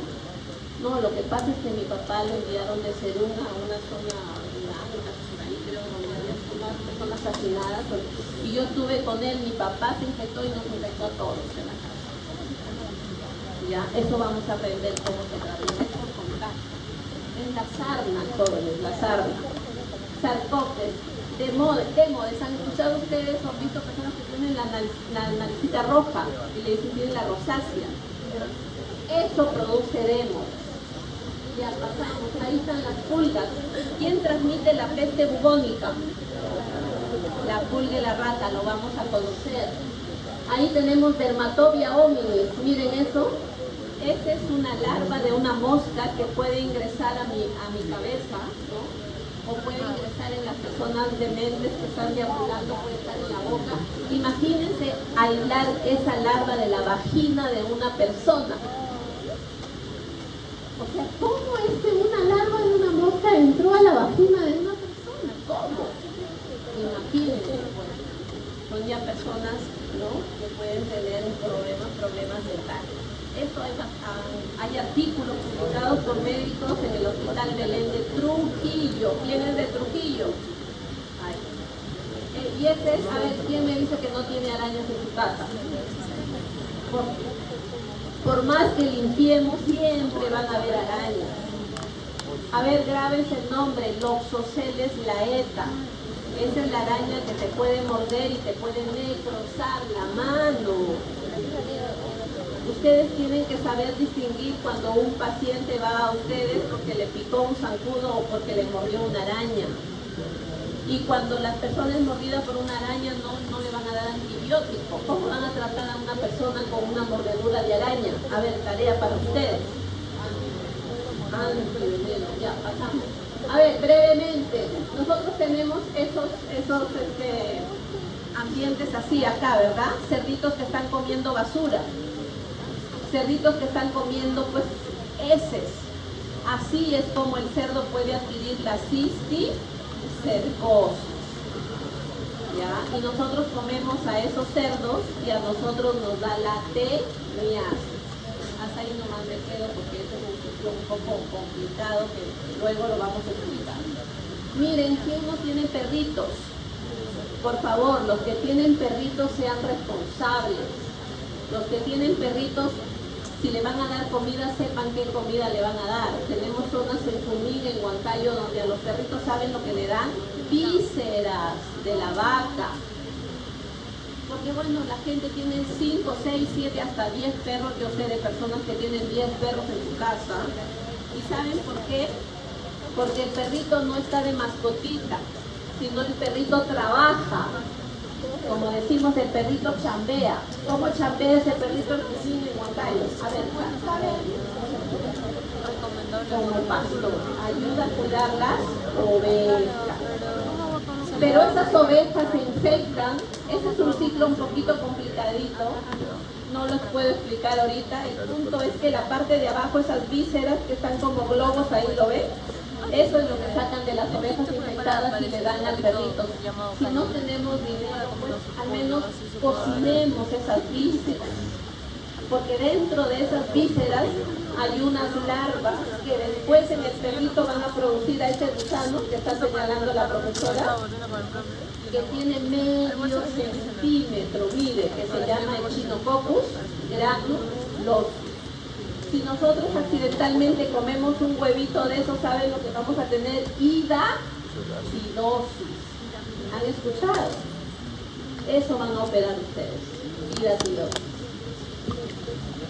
Bueno, ahí, a ver, chicos, brevemente, porque se nos va el tiempo, los ciclos biológicos. Ahí solamente tienen que saber que hay parásitos que solamente necesitan un hospedero, ¿no?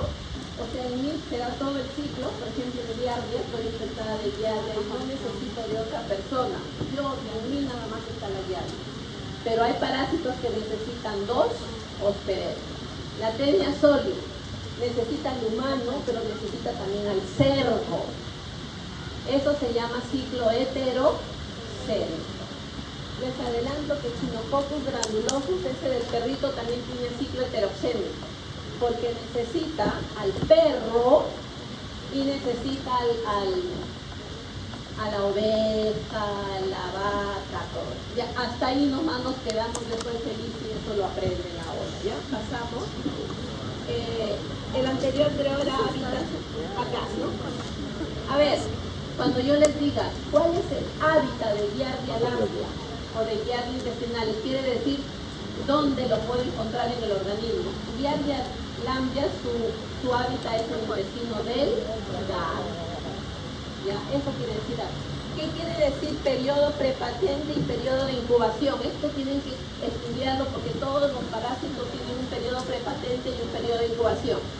A ver, yo me infecto hoy con Giardia. Y después de 3 días estoy que me da una diarrea pero terrible, me duele el estómago, no puedo ir a mi clase de parasitología en la San Martín porque estoy con diarrea. Quiere decir que este parásito tiene un periodo de incubación de 3 días, desde que me infecto hasta que tengo los síntomas. ¿Qué quiere decir periodo prepatente? Desde que me infecto hasta que encuentro algún estadio en mi muestra. Si es intestinal, ¿qué muestra voy a pedir al paciente? Ya pasamos, a ver. Bueno, ese cuadro, por favor, no se traumen con ese cuadro. Ese cuadro es lo que les he dicho ahorita, ¿no? Que hay parásitos que son protozoarios, que hay que son helmintos, que son en cinta y que son cilindros, ¿no? Y ahí están nombrecitos, ¿no? Pasamos. Bueno, ahí de igual manera los protozoarios, tenemos ahí algunos protozoarios que están en el intestino, como la ameba, la entamoeba histolítica, por si acaso esa es la única ameba patógena, grábense ya, entamoeba histolítica es la única ameba patógena. Van a haber otras amebas, pero que son comensales, o sea que están en mí, pero no me producen daño. Lo que está dibujadito ahí es Trypanosoma cruzi, que también es un protozoario, pero es hemático. Luego abajito tenemos a ciliados. ¿Por qué se llaman ciliados? Lógicamente porque tienen cilios para que se puedan movilizar. A ver, hay personas en Abancay, por ejemplo, un caso, un señor estuvo, que le dolía mucho la barriga, todo no le dio importancia, tengo que trabajar, ya a qué hora me voy al médico, aparte la costa queda 3 horas de mi casa. Esas son nuestras vivencias, así es nuestro país. Y ese señor no se iba a la costa hasta que después ya no pudo más porque estuvo necesitando sangre. ¿Qué era lo que tenía? Ese señor se había infectado con Palantidium coli, que es muy fácil diagnosticar. Pero se dan cuenta en nuestras zonas cuando la costa está lejos, cuando no hay personas experimentadas para hacer algún análisis. Ese señor se murió por Palantidium, que es un parásito muy fácil de diagnosticar, es un parásito muy fácil de curar, pero se murió.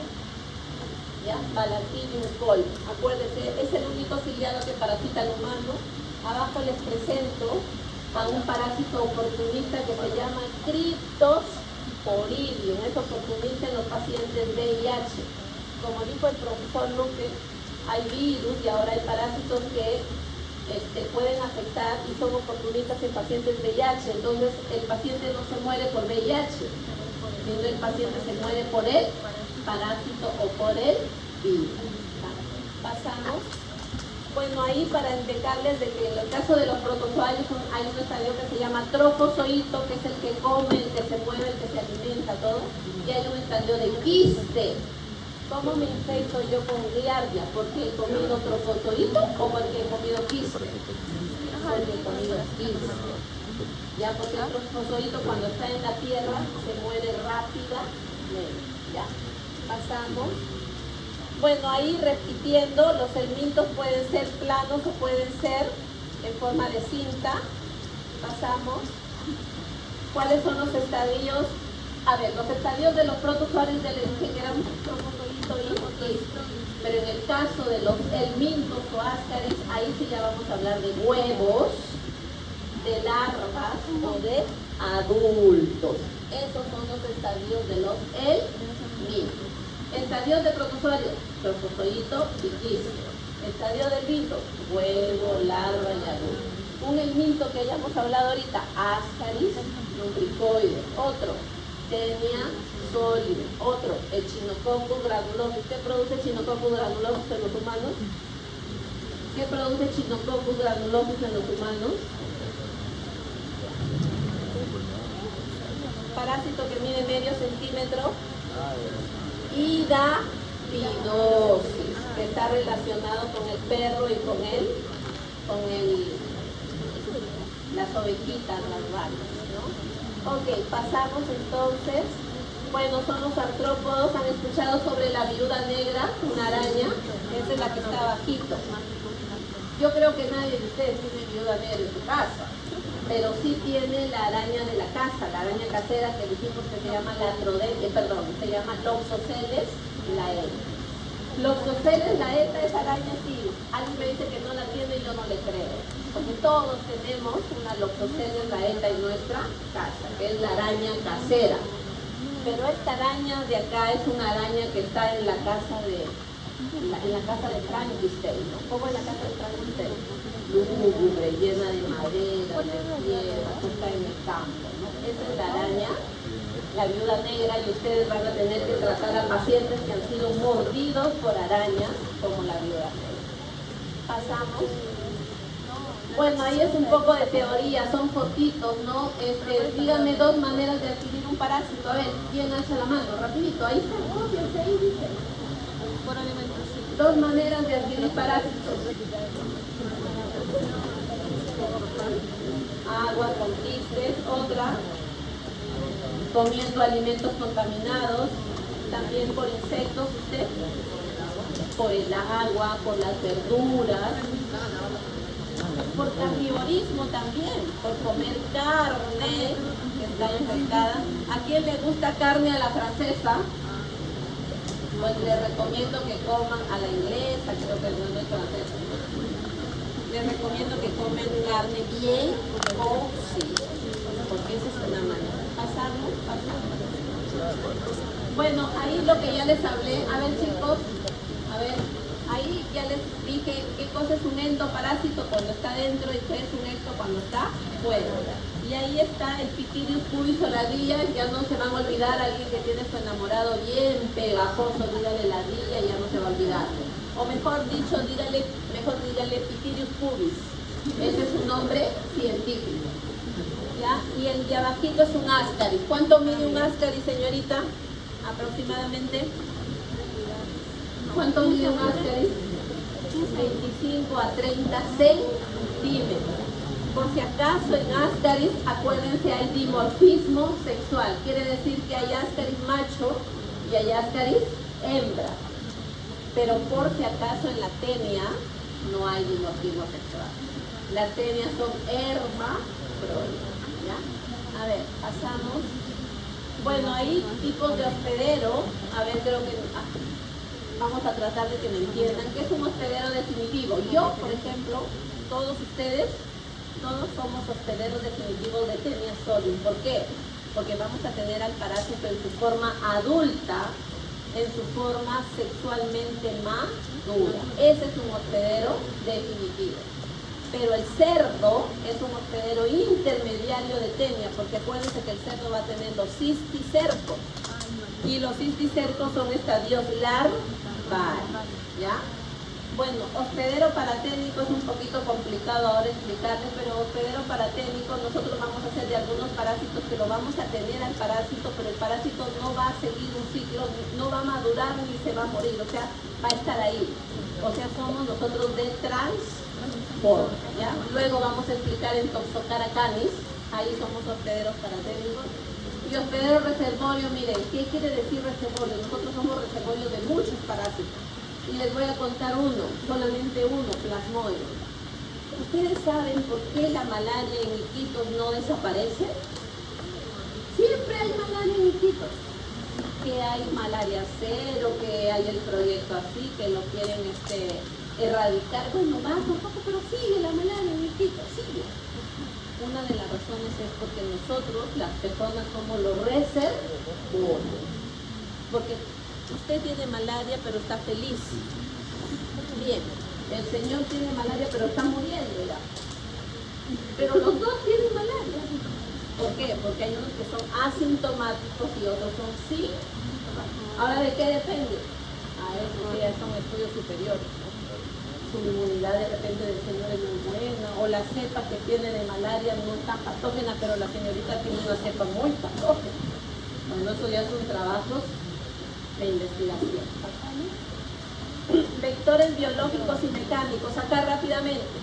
Un vector biológico, por ejemplo, para que yo tenga malaria, me tiene que haber picado un anófero, un zancudo.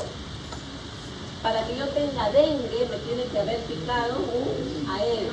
Esos son vectores biológicos, porque son importantes para el ciclo del parásito. Pero ¿qué cosa es un vector mecánico? La mosca, la cucaracha, porque solamente transporta.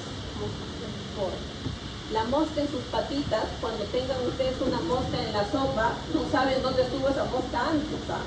Estuvo en un basural, estuvo encima de heces, estuvo en una persona fallecida, no sabemos. Ya, entonces ahí puede transportar parásitos, virus, hongos, bacterias. Ese es un vector mecánico.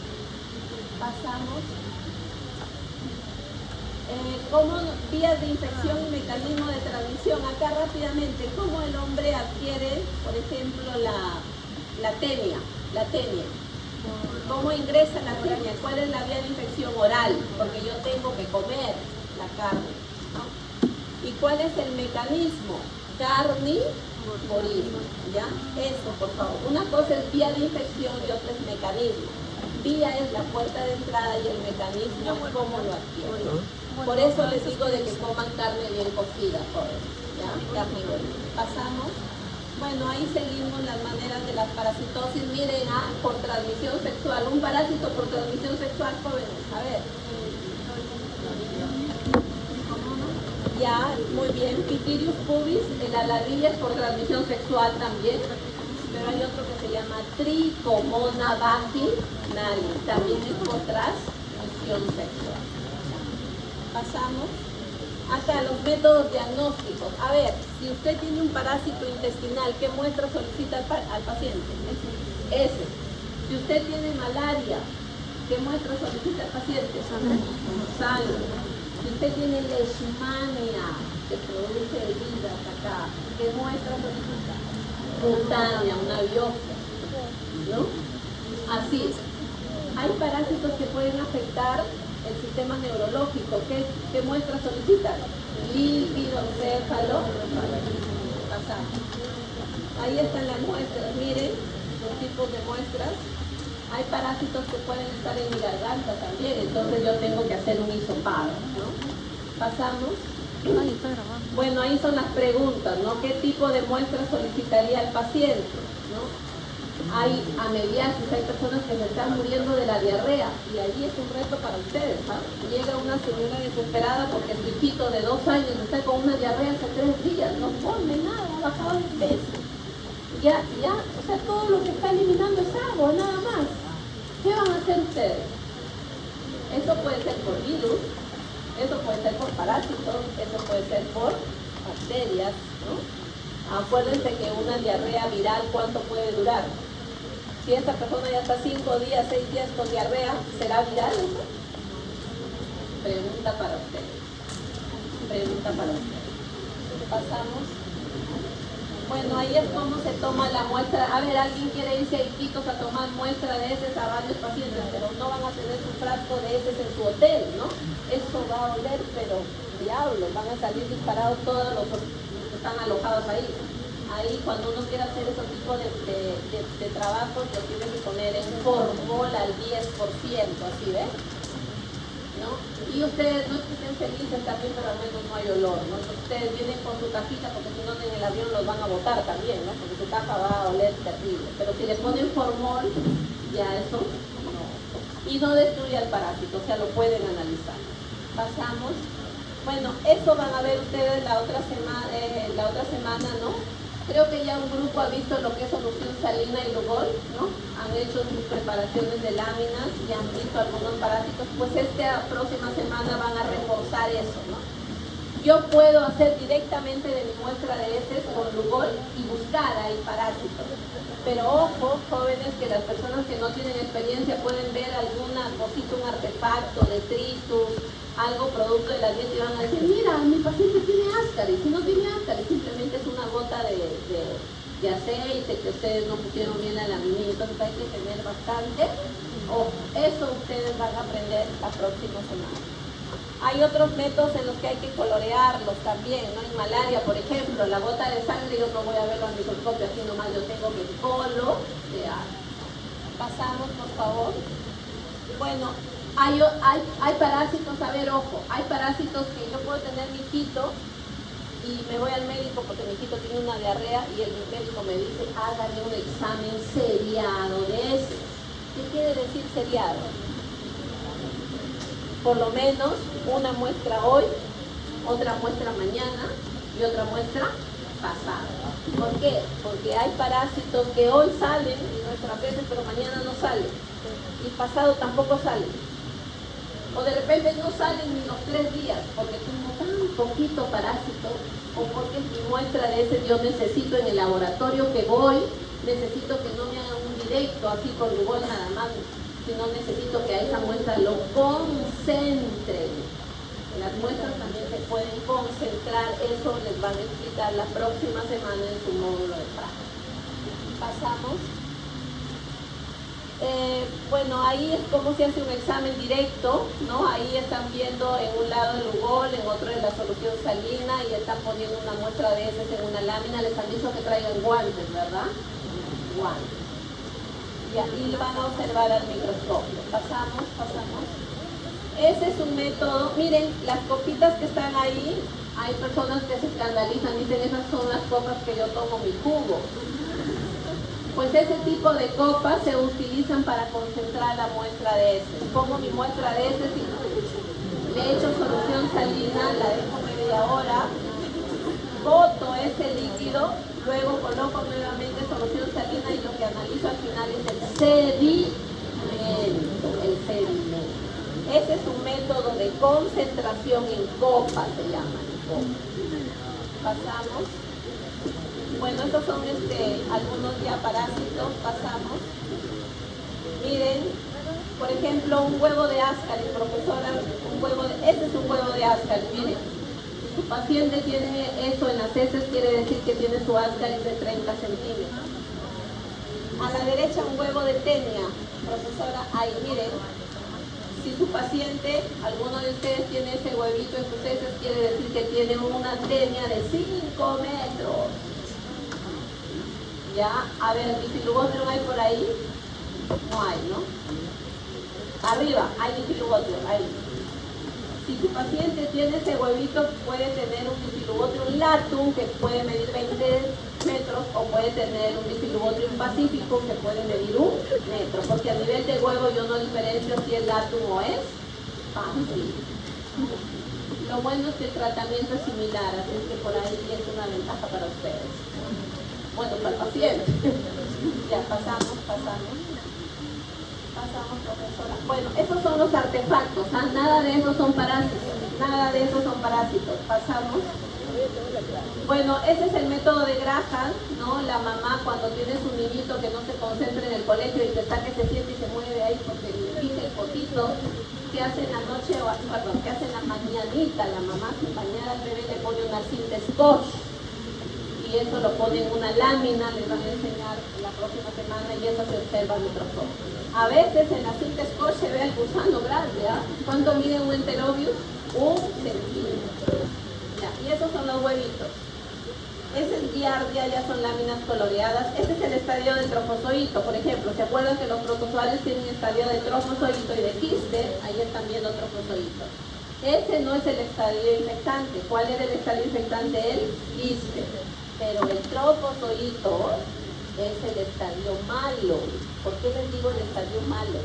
Porque ese trofozoito es el que se va a estar comiendo nuestras células del intestino delgado y nos va a producir una mala absorción intestinal y ustedes le tienen que dar tratamiento a esa persona, ¿no? Plaquil usualmente le dan algún antiprotozoal. Hay parásitos que miden 2 micras, 3 micras como una bacteria que yo no lo puedo ver con Lugol, lo tengo que colorear. Esas coloraciones son, en bacteria van a aprender la coloración de Schill-Nielsen, ¿no? Esta es una variante de Schill-Nielsen que sirve para parásitos oportunistas en pacientes VIH. A ver, les comento porque ese problema van a tener ustedes. Espérenme por favor unos minutos, pero es muy importante. Ustedes van a ir a hacer su serum al Hospital 2 de Mayo, al Hospital Loaiza. Ahí van a tener pacientes VIH que se están muriendo con diarrea. Y ustedes le dicen que se haga un análisis de heces y en el laboratorio le dicen, pero es negativo. No encontramos nada, pero ¿cómo? Ya va mi paciente una semana con diarrea. Mire todos los 10 kilos que ha bajado. Si usted me dice que es negativo, que no hay parásitos, lo que pasa, espero equivocarme, lo que pasa es que en los hospitales no hay esta coloración especial, no hay este tipo de coloración. Hay parásitos que solamente se van a diagnosticar con coloración, no por simple examen. Entonces ahí es lo que se presenta, los falsos negativos. Eso van a luchar ustedes con eso. Y van a ver pacientes que lamentablemente se les van a morir. Pasamos. Ya, a ver, ¿alguien ha ido al hospital a acompañar a su abuelita, a su mamá, a su enamorada para que le saquen sangre? ¿Y se han fijado que hay tubos que tienen tapa amarilla, roja, morada, azul? ¿Se han fijado? ¿Por qué? Porque hay tubitos con diferentes colores de tapa. Porque cada tubito tiene un aditivo diferente. Le van a hacer glucosa, triglicéridos. Allá, tómenle con el tubo tapa amarilla. ¿Por qué? Le van a hacer solo el hemograma. Tómenle con el tubo tapa morada. Tiene una razón de ser, ¿ya? Pasamos. Bueno, ese es el proceso para los parásitos, así como hay para los intestinales, hay para los hemáticos. Usualmente es hacer frotices y colorearlo, ¿no? Pasamos. Ahí está cómo se hace un frotis sanguíneo, le sacamos la sangrecita del dedo medio, pero hay a veces que le sacan de la oreja también.